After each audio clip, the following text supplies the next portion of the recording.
This story comes from the Am I the Asshole subreddit. Am I the asshole for controlling what my 23 female boyfriend, 24 male, eats? Throwaway because I don't want him to find this, but I'm honestly at my wit's end here. I have been dating my boyfriend Jake for 4 years. I'd say we're a happy couple overall, but lately this argument has come up that's divided us. He's always had unique tastes. Cereal with orange juice instead of milk, mayo and butter sandwiches, and raw onions have been the worst culprits. I've put up with these. We all have our quirks, right? Well, 2 weeks ago he started eating garlic as his midnight snack. Raw cloves, off garlic. I can't share a drink with him without it reeking of garlic somehow. And kissing him, it's like shoving a clove straight in your mouth. He swears he's only eating them because he didn't want them to go to waste, and that he would stop once he finished the head of garlic, but just when I finally thought it was over, I caught him sneaking a second one into the kitchen last night when he thought I was asleep. I confronted him about his secret grocery trip this morning, and he got really defensive and denied it. I'm trying not to be a nag here, but it's really wearing on me. The garlicky aura surrounding him makes me want to avoid him at all costs. But I don't want to do that because he's my boyfriend. Am I the asshole for giving him an ultimatum of no more eating garlic? Edit for context. His diet seems healthy overall, and he goes to the gym a lot. He had a doctor's appointment not long ago, and I don't think anything came up, but I can ask him to go again. Sorry if the title is confusing, I just feel bad because I did give him an ultimatum this morning, which I know isn't good. I really love him and don't want to break up, but I just don't know what to do. He hasn't come back since this morning. To answer some comments, if you really can't stand it, convey that. I tried to explain when I talked to him this morning. I told him that the other weird food combos don't really bother me, but the particular smell of this is too much. He said that I just need more time to get used to it, but it's been nearly 2 weeks already. Maybe if you eat more, you'll get used to it? And maybe he's suffering from a vitamin deficiency and should go to a doctor. I tried that too. When he first started, I ate a bite just to see if it was actually good. But I just can't bring myself to eat anymore. He's not talking to me since this morning, but I'll try texting him tomorrow about a doctor's appointment. What is his usual diet? Besides the occasional unique food choice, I think his diet's pretty healthy. He eats his vegetables and gets protein and all that, and he goes to the gym. Is there anything else weird going on? We haven't been going on our usual dates for the past 2-ish months, and he's had to leave to take calls a bit, but that's just because he's been swamped at work. Nothing weird. His busy season is almost over, though, which is good. Verdict. Not the asshole. Update. Thank you all for your advice yesterday. It gave me a lot to think about. As it turns out, some of your comments ended up being spot on.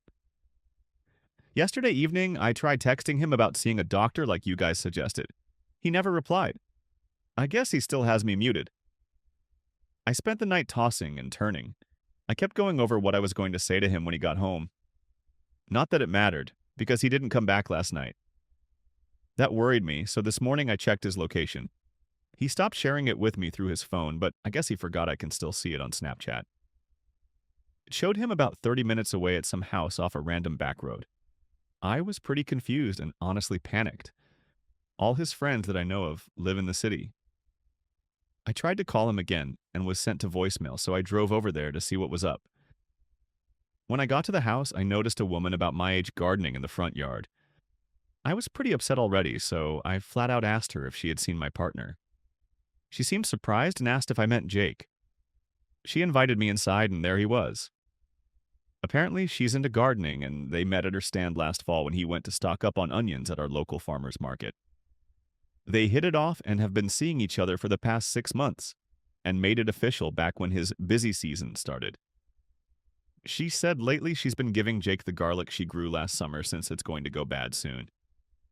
That's why he was so insistent on eating it by himself instead of cooking it into a shared dish like normal, and why he's been eating onions like an apple instead of letting me use them on my sandwiches.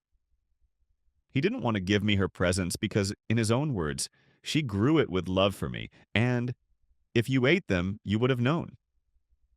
At that point, I saw red, so I just left. Since then, Jake's been blowing up my phone about how we can fix this and that he won't do it again, but I'm so over it at this point. Just when I thought my life couldn't get any worse, while I was moving his stuff to the curb, I found his stash of garlic. Shoved in the back of his closet was 1 pound of garlic in a Home Depot bucket, along with letters she had written him. I'm keeping the garlic. Elle don't think we can ever come back from his cheating, but I'm going to at least get some good meals out of this terrible situation. Please send me your favorite recipes to use the garlic in. I need a distraction to keep my mind off of everything. All these comments made me think about how this must have been for the farmer, so much so that I reached out to her today. I might have drunkenly found her on Instagram the night Jake dumped me. Not my proudest moment. I can see what he saw in her. She's sweet as can be and was apparently just as blindsided by his cheating as I was. We got to talking, and she even offered to help with my goodbye garlic dinner that I've been planning for this weekend using some of the recipes I've seen. I'm honestly a bit nervous to be face to face with her just because of how much this whole thing has hurt me, but I might take her up on it. If you had a good time, be sure to hit the like button and subscribe for more content just like this. It really helps the channel out, and we'd love to have you as part of the community. See you in the next one.